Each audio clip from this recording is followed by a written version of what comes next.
अभो हर हर महादेव शिव शंभो कैलासपति मापति शिव शंकर बाबा धवलेश्वराय बालालिंगाय नमः। दीपं यदि परम ब्रह्म दीपं यदि जनार्दनः दीपाहरत मे पापो पूजा दीप नमस्तुते।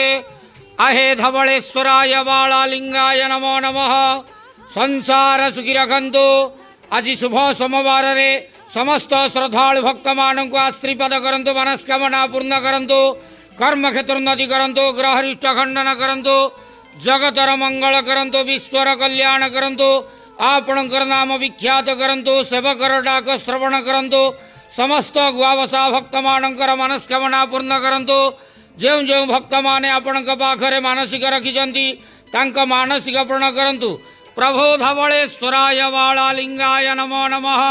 संसार सुखी रखंतु, आनंद गेवार। हरि बोलो। आज शुभ सोमवार रे